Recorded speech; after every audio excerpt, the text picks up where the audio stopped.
Mankads are back, and I can hear Ravi Ashwin grinning delightfully, ready for his wickets tally to boom. Anyway, as of October 2022, there are a few major and minor rule changes that the MCC have proposed. We'll be discussing them and the possible impact today. As well as this, we will talk about the result of the England-West Indies test and general last week's upcoming cricket on the Completely Cricket podcast. Without further ado, let's get started. I think we'll start with the MCC rule changes. There's been a few. A lot of them have been minor, but I think we'll talk about the major ones. As I mentioned in the intro, Mankads, they are now legal. There's still the stigma that they're unfair, but they are legal. Zay, do you think they should be legal, and why?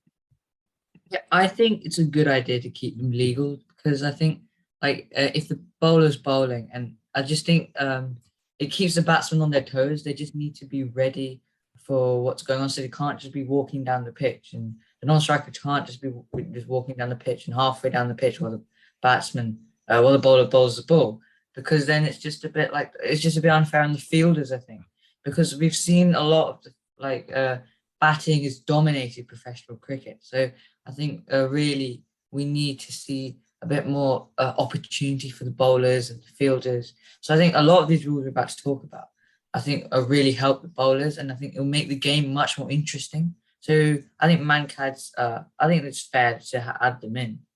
You can just compare them to when you're batting at the crease, and if you keep your feet, let's say both your feet outside the crease, and the bowler just pulls a standard delivery, you miss it, batsmen are up, they can just stump you. You know, that's the exact same thing. It's just because none of your body none of you or the bat is behind the line. And also, considering it does give an advantage to the batsman if they're trying to get a quick single or a power home, the first one, go for two. If they're a lot ahead, then they can actually make there's less running distance, and therefore they can get runs. So I guess it's sort of, you could suggest that it just balances out, and it means there's no advantage to the batsman. Stuart Broad said recently, I think a couple of days ago, that he thinks it's not fair as there's no skill involved in it. What would you say to that? Well, yes, sort of correct, like in the fact there's no skill, but I think there is a little bit of skill involved, because if a bowler wants to knock down that stumps while they're bowling, then they got to have that skill to actually be able to see the stumps and batsmen. So I think obviously there's not a lot of cricket skill involved, but I just think I disagree with Broad. That's not fair, because I just think as we mentioned, it just keeps the batsman on their toes. It's less running distance for the batsman if these Mankads are not allowed. So I think even though there isn't much cricket skill involved, it's still something that it's basically just a run out. It's just another form of run out. So I guess I disagree with Broad that it isn't. I think it is fair because it's just a run out, really. Yeah, that you could. It's the whole point of it is to get the batsman out, because none of them is behind the line of the crease. So you could just say it's a run out. I honestly think that I think Michael Atherton also said something along the lines is that the stigma should now be with the batters rather than the bowlers, because there's always a bit of oh my God, it's unfair. If someone does it, they get criticized about it, etc., etc. But shouldn't it really, the stigma be with the batsman, because it's a batsman's fault that their bats or their body isn't behind the crease. So if we don't get an attitude change with it, it's just going to be publicly criticized. But on the other side, for example, in a test match, let's just say England versus West Indies, or even just a shorter format match, if you had people constantly running up, looking to Mankad, and then they about to hit the stumps, and then they realize the batsman put their bat in the crease, and they stop, and then it restarts. It's just do you think it will disrupt the flow of the game? Because it's just a very stop-start, trying to Mankad, oh my God, the bat's in under the crease, the bat's behind the crease, we'll go back and bowl again. What do you feel about that? Well, yeah, I guess it does stop the flow of the game, but I think it will slow things down. Like, obviously, if you're just knocking down stumps for no real reason, and then you have to put the bells back on and get back to your mark and go again. But I think you'll just it's really just going to affect the bowling side with their over rate. It's just going to increase their over rate, and they're just going to have to suffer. So I think, yes, it might stop the flow of the game, but it's only going to be the bowling side that has to suffer. So you're sort of suggesting that they'll limit it when for example, in a test match, if you want to go at 13 overs per hour or something like that, and it starts decreasing, they'll realize that they can't. Then there's no point in mancadding and just stop. Do you feel like that will happen? Yeah, I think that'll happen, and they'll probably not completely stop man canning, but they'll probably just like focus on the game a bit more and just worry about that if there is actually a situation to do that. Yeah, no, I think that makes sense. Do you think another suggestion in order, for example, if everyone started mancadding and it was just really disrupting the game, there could be on a limit on the amount of mancads you have, but then the issue with that is that you technically are limiting the amount of chances to get someone out. And we don't limit the amount of catches you can take. We don't limit the amount of bowls that you can have, limit the amount of the keeper catches, for example. You don't limit the amount of stumpings. We don't do those type of things. Do you think would it be fair to limit the amount of mancads you have when it comes to a certain point when it's disrupting the game? And who would judge whether mancads are disrupting a match, for example? Well, I don't think we should have a limit to how many man cats there are because, as you said, we don't limit the amount of runouts or the amount of catches or anything. We don't limit that. So why should we be limiting the amount of man cats? So I think, and if there was someone to judge how many man cats there are, or when to stop, when it's getting too much, I'd probably be. I would guess something like maybe the match. No, probably the third umpire because they're obviously sitting there and they haven't got that much to do. It's only once in a while that they actually have to get up there, use DRS and everything. So I think Mm, if there was someone to um, decide when a man card gets too much, it'd probably be the third umpire for me. But I just don't think there should be a limit. Just let them the. I just think it just needs to become a part of the game nowadays. People are just don't. A lot of people don't like it, but I just think it's basically just a run out. It's just another form of run out. People should just live with it and just. Uh, I think if we have it, then I think people get used to it, and then I think it'll just become a part of the game. So I don't think we should really have a limit to how many mancads there are. mm. I think we probably come to consensus that it's really up to the bowler whether or the bowling team if they want to do it or not. But if it is done to a batsman, I think the batsman just has to accept it and walk out.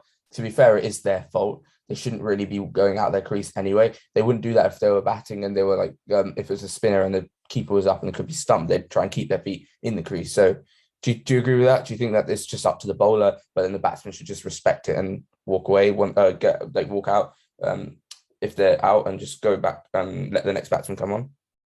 Yeah, I agree. I just think like obviously as a batsman it'll be very, very annoying. But like it's just sort of like how if the striker he hits the ball and then the bowler gets the feather on it, like maybe part of their finger on it, and just it goes onto stumps and non-strikers out. It's sort of like that.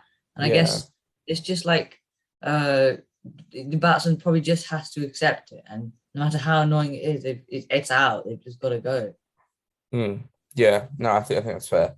Um, just want to say that all these rule changes by the MCC are in effect October 2022, so nothing yet. So you won't see any immediate changes like the Australia Pakistan series or the England West Indies series that's currently going on. Um, yeah, so there's some other rule changes, slightly more smaller, but nevertheless, still got an impact on the game. No saliva. This has been in place for since the start of the COVID-19 pandemic, due to obviously saliva spreading COVID-19.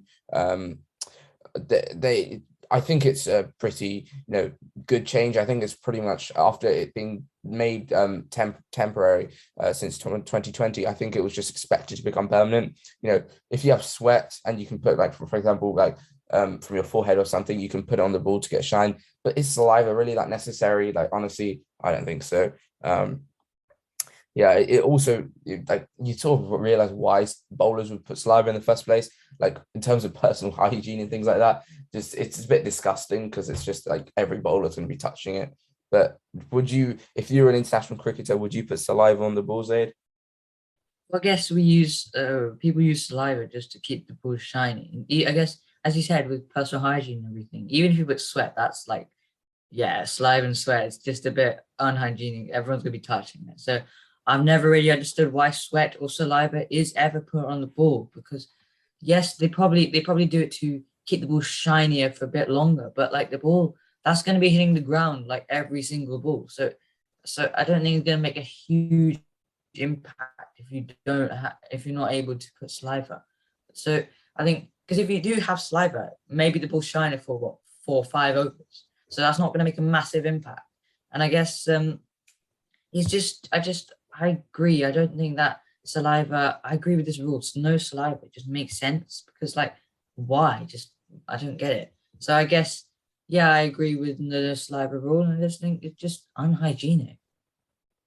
Yeah. No, I agree. I just it's just pointless to be fair. I think with sweat is relatively acceptable, but I think that's a good rule change, and generally I think that'll be accepted positively. No one's really going to be like, no, we want Saliva to be back. Another rule change was that the new batter, when they're coming on after the previous batter's been caught out, for example, has to face the next ball even if the previous batters have crossed. So the example is if someone just hit it and got caught, like it's quite common that you see two batsmen cross while the ball's in the air, just so they can get the batsman who's been in more to on strike. But now that's not allowed. It's actually the new batter has to face the next ball. I think that was trialed in the 100 as well. And it didn't really make that was pretty successful. I think that also means that gives a bowler a little bit of an edge, which I think is fair because they've taken the wicket. They're rewarded as such as obviously one guy gone, and also they get to face a new batsman who could either be a low order or could just be relatively new to the crease. How do you feel on that change? Do you think that's going to benefit the game? And do you think it's fair that there's more pressure on the batsman as such? Yeah, I think I agree with this rule because I just think it makes the game more interesting. The bowling team gets slight edge, and like as I've said before, like uh, a T20 cricket, ODI cricket, and even Test cricket, a lot of the time is completely dominated by the batsman, and there's just nothing much for the bowlers a lot of the time. So I just think this rule will help the and the Mankad as well. These two rules will help bowling side a little bit more, and I think will make the game much more interesting.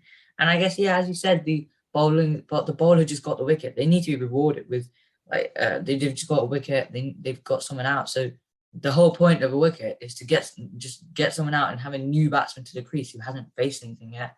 So that's the whole point. So I think the bowler should be rewarded with that to be able to bowl to the new batsman. So I completely agree with this rule. I think it's more fair as well because like, the new batsman, obviously it's just making the new batsman has to the new batsman has to score. Obviously, like it's putting pressure on them. Generally, I think that's a good rule. Overall, the MCC rules have been pretty fair. You could say that you could argue that maybe no sweat, but I think sweat needs to be kept. Otherwise, it could put disadvantage to the bowlers because then they wouldn't be able to get that swing, and yeah, and wouldn't be able to keep one of the sides shiny. The last rule change, or the last notable rule change, was a change to wide rules. So as you see more batsmen trying to do shots like the ramp shot behind the keeper and things like that, there's a rule now that if you bowl the ball where the batter was standing while you were delivering the balls, while you're running up and about to bowl, and the batsman, let's just say, had moved all the way across offside, on the offside, ready to ramp you, for example, or they moved across on the leg side, for example. If you deliver the ball where they were standing, and technically, according to the wide lines, it's wide. It won't be wide because they were standing there previously when you were delivering the ball. So therefore, I think that's a lot more fair because you see batsmen like just moving across to one side and trying to just do like really crazy shots that are usually effective. But if the bowler managed to beat them on that type and they managed to bowl where the batsman was standing at a period of time, or was getting ready to do the shot, I think that's perfectly fair because technically the batsman was there. Technically, they could have hit it because it was where they were, so it shouldn't be wide. What do you feel about that? Yeah, I completely agree again with this rule. As you said, the batsman could have hit it if it was still there. They've tried to do something weird or ramp it or something like that. So yeah, and they clearly missed out. So then I just think this new wide rule is completely correct because the batsman could have hit it wherever they were before. And also, I just think the bowler is just so difficult to like. You're thinking about where you want to pitch it, your line length. It's not easy to change it at that last millisecond. It's quite difficult if the batsman just moves at that literally while you're going through your action. The batsman just moves. That's difficult for the bowler to change the line of where they're going to bowl. So I think this wide rule it just makes things a bit fairer for the bowlers and the bowling team.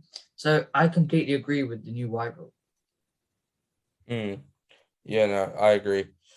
I think that's just perfect. That's very fair. But that's it from the wide rules and the other MCC rules section. Let's go on to the England West Indies Test match that actually finished yesterday.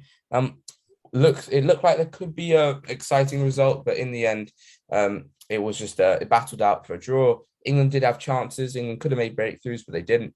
Essentially, England scored around 317 in the first innings. West Indies scoring something like 395 in their first innings, meaning they had a lead of around 70. Then England scored I think it was 360 declared, 364 for six declared, giving them and trying to give themselves enough time to get the West Indies out. And then West Indies battled for a draw. I think they were like 100 something in the hundreds for four. It was generally could have been an exciting match. The pitch pretty much was dead after a while. From I think day three onwards, just no life in the pitch. Obviously with the new ball, yes, but like there was barely any seam. I think England's like obviously England were looking for a reset. Do you think this team is their best team, Zaid, or do you think there still could be made more changes to make this team the best team it could be? I think England is a good team at this point. I think their batting order is looking much better. Obviously, Alex Lees, he's had a bit of a struggle this Test match, but we saw him in the warm-up game. He did great there. So I think Alex Lees can stay for the moment. I think he's a great addition to this new team. So I think at the moment, batting looks fine for me for England. The bowling, I mean, the bowling there could be some changes here and there, but I think this is fine really. Maybe we all go back to that question of Jordan Anderson. So for me, I think one of them needs to still be there for the next couple of years, and then just continue giving your other bowlers experience and giving them advice on how to become a better bowler. And once Anderson Broad do eventually retire, then they can pass on all that information to their new younger bowlers, and then the bowling attack will be much stronger. So apart from that, I think the England team is looking much stronger than the Ashes, and I think this batting order especially is much better with Joe Root at three, new opening pair, and Ben Foakes. So I think England's team is looking much better. Could be some changes here and there, though. Yeah, I think everyone's questioning Joe Root going to three. I think he scored a century, so that sort of justifies it, but that's a short-term justification. We need to see long-term, his averages, how he performs this year, and whether it actually increases the total, But it's looked like it stopped there being collapses. But to be fair, there's a big difference between the Australia bowling attack and West Indian bowling attack. They shouldn't really be the same collapses for both. So we expect England to do better. And as you can see, there's visibly less struggles against the players, as well as on the pitches were pretty. The pitch was pretty dead. Day 3, 4, 5. So the England's batsmen shouldn't really have struggled. Do you think there was also a bit of a debate on England? So obviously when it was like the last 10 overs, 5 overs, England continuing playing until it was mathematically impossible for them to win. I think Carlos Brathwaite said to Sky Sports that West Indian players should look at it as a sign of disrespect, that England think they can get West Indies out until it's mathematically possible. Like they can, mathematically impossible. Do you think England and Joe Root should have pulled out his bowlers like with 5 overs to spare and just say, leave it be. We're not going to get them out. There are 2 bats on the set. Let's just end the match now and shake it for a draw, just to give them a bit of rest. Or do you think there was an actual benefit in going on until there's 5 balls left? So I think maybe it would have been slightly better to pull the game off a bit earlier. I just think it's a bit of waste of time, really, and just making bowlers and your fielders and batsmen even more tired. Like I was a bit confused as well. Obviously, we had the big question about it, but I just think there's just no real point of continuing when it's just not possible to win.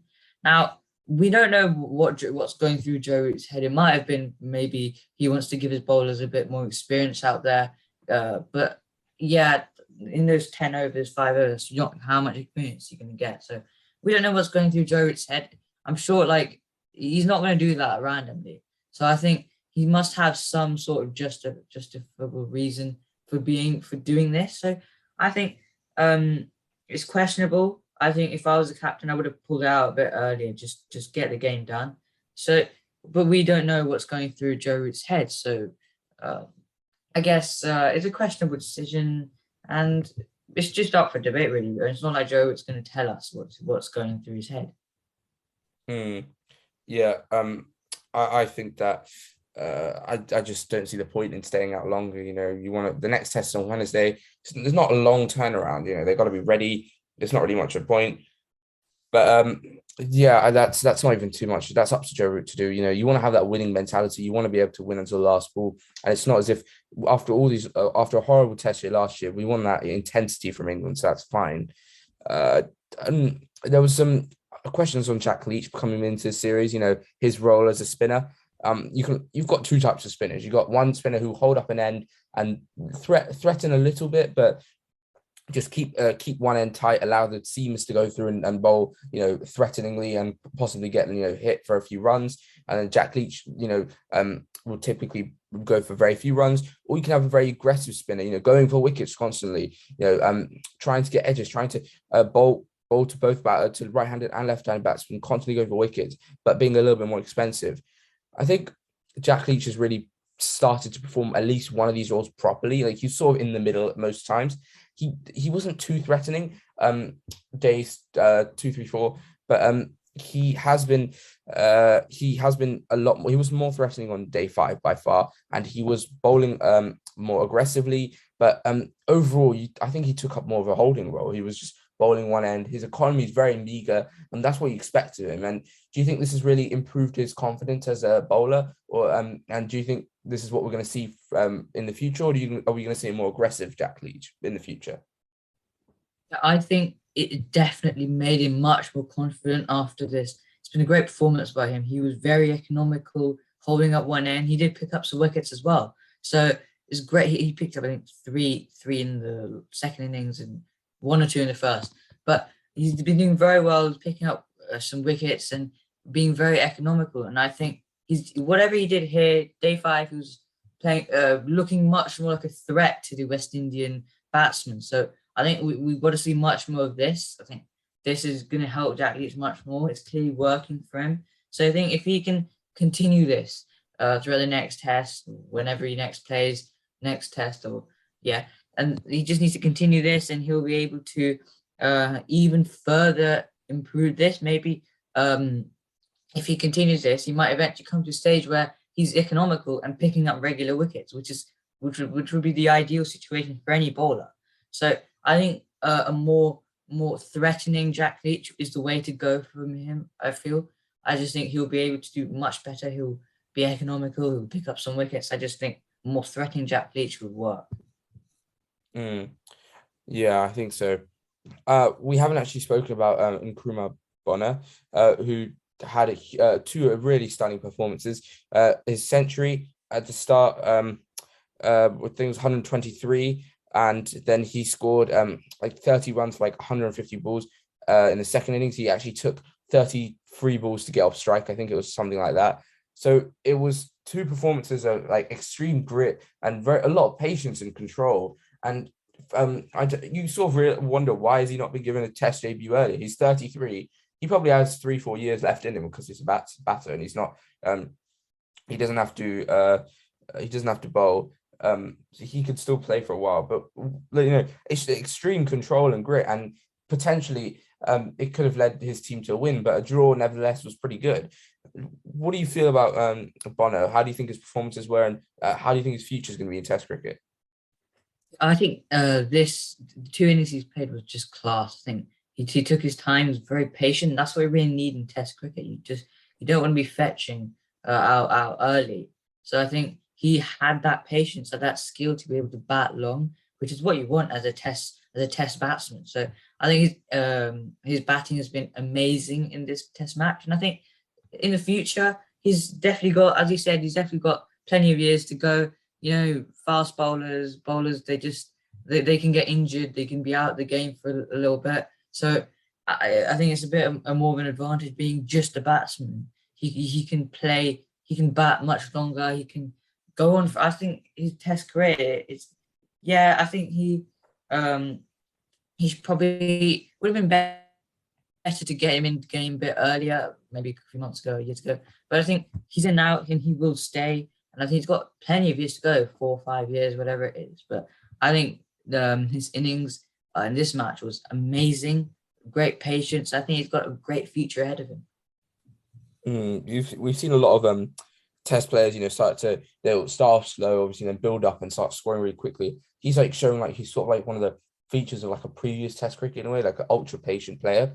You could, excuse me, you could also say sort of like Cheteshwar Pujara, but he's also scored runs as well. Like it's not as if he's like just purely defending for the sake of it. He's doing it because there needs to be a platform for the rest of the team, and as the team are like sort of losing wickets regularly around him, he's got to be there as that rock and as such. Yeah, I think two more things probably. Could you say that England's bowling attack was pretty toothless at times, considering that West Indies managed to score 395 in the first innings primarily because of their middle and lower order, and a lot of them could have been out, but England didn't really know what to do. There was some like strange ploys as well, some short ball. There was some it was just lack of that wicket taking knack. Do you think that is going to be prevalent in the rest, for the future of English Test cricket with this team? And do you think there could be a replacement? Like, so there, some people are saying, Saqib Mahmood could come in. He's got a bit of pace if Wood can't play because Wood is injured. Ollie Robinson, he could take wickets if he can come second test. That'll sort it out. But do you think we need to bring in two more players, like different players? And do you think who would you drop if we were to bring in more players? Yeah, I just think, to be fair, I just think either one of Anderson and Broad has to be back for just at least just some few matches because, as you said, I just think it's been a bit toothless at times in this match. And obviously, we did mention earlier that the pitch was a bit dead a little bit, but still, that doesn't mean the bowlers can just bowl a random short and get hit for some boundaries.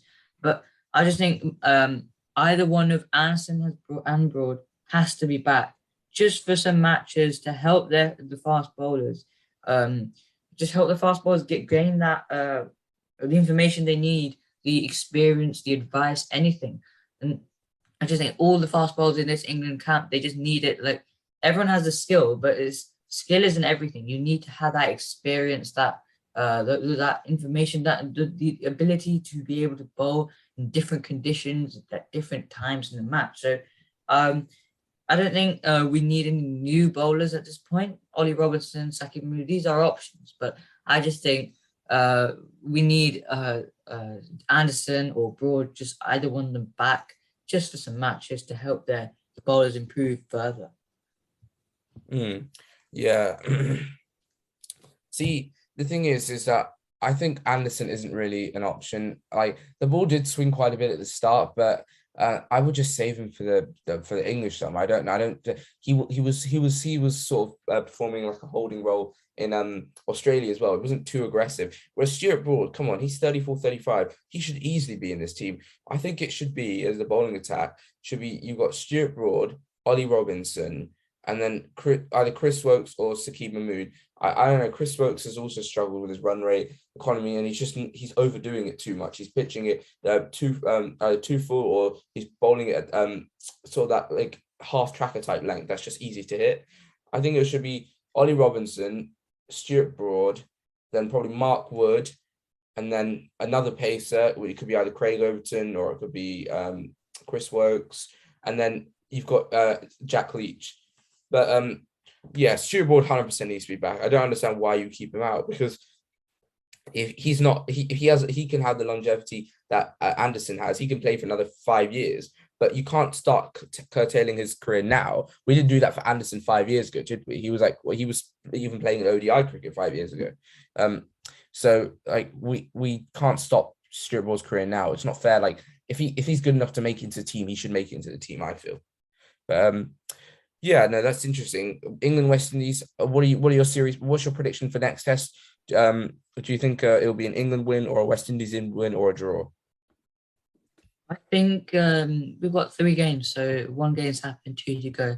I have a feeling England's going to win one of them, and West Indies going to win one of them because I think West Indies doing very well, batting, bowling even has been pretty decent. So I think it's going to be a very interesting series coming up, and I think before the series I was expecting. Obviously, we had a terrible Ashes, but I just think England were going to do pretty well. But it seems that West Indies are doing very well as well. So I think it's going to be a very interesting series to come. I think West Indies, if I'm predicting, West Indies is going to win the next one, I think, and England's going to win the last one. That's my prediction. Yeah, no, yeah, I think it's going to be it's both teams pretty equals considering England's bowling order is quite shaky. It's not very strong. It's not very consistent either. So that's just what you can expect West Indies to take wickets, and likewise West Indian order got a few good batsmen, but also they've got a decent tail as well. And if you make one inroad at the West Indies, you can make more, like a lot. They don't have that stability either. So I think, yeah, 1-1 seems pretty likely. Anyway, let's go on to talk about just quickly about some other results last week in terms of cricket. Yeah, the Australia-Pakistan series, the first test was a draw. 1,187 runs were scored for 14 wickets. The pitch was actually rated poor by I think it's ICC or whoever's in charge, the international board, because just because there was just literally no life in the pitch. Both teams they didn't even finish. Both teams didn't even get a second innings, and both teams scored like huge amounts of runs, and it was just pretty much a pointless test. To be fair, there was like nothing to play for. Yeah, that the second test is going on now. I think West Indies is something like Australia is something like 375 or something like that. So they've this is the second day they batted yesterday as well. Hopefully it's not the same. There's a bit more life in the pitch, but they're gonna if a pitch is rated poor, I think the Pakistan Cricket Board are going to redo it and make sure it's the next test that it hosts. It's going to be a lot better. There was the Women's World Cup as well. England lost the first 2 matches and need to win the rest of their matches pretty much to have a chance of qualifying for the semi-finals. Zay, do you think that England are going to make it? Do you think they will qualify for the semi-finals and have a chance of retaining the trophy they won 5 years ago? I think it's a tough one because obviously they haven't done too well so far, and I just think they're under a lot of pressure. They've got to win everything, and that's not easy. It's easier said than done with a lot of things. And I just think they've got they've got a lot of pressure, and they've got to perform. They've got a lot of pressure coming. So I don't think England are going to manage to get the trophy home. I just think it's probably going to be something like Australia or New Zealand, one of them, I think, or India. Either one of those three, I think, are going to win the trophy this year. So I just think England, they're struggling. There's nothing wrong with the team. It's just they've just been struggling a little bit. I think they'll get to the semi-final, but I don't think they're going to win. Yeah, no. It's pretty tough. It's pretty tough. Yeah, India looking very good, Australia looking very good. New Zealand had a good start and lost 2 in a row now, but nevertheless a very good team. They're probably going to qualify. Yeah, I think England's got a long road ahead of them, but they've got to start winning. Yeah, India versus Sri Lanka first test. I think India won pretty comfortably.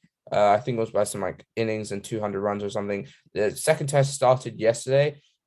India all out for 250. India had Sri Lanka had them for like 170 or 160 for 6, but then they managed to keep up that run rate. And Shreyas Iyer scored 92 in the end. It was a very good innings by him off 97 balls or something. So you can see how high his run rate was. Sri Lanka way too expensive, considering both teams had 3 spinners, and India's 3 spinners.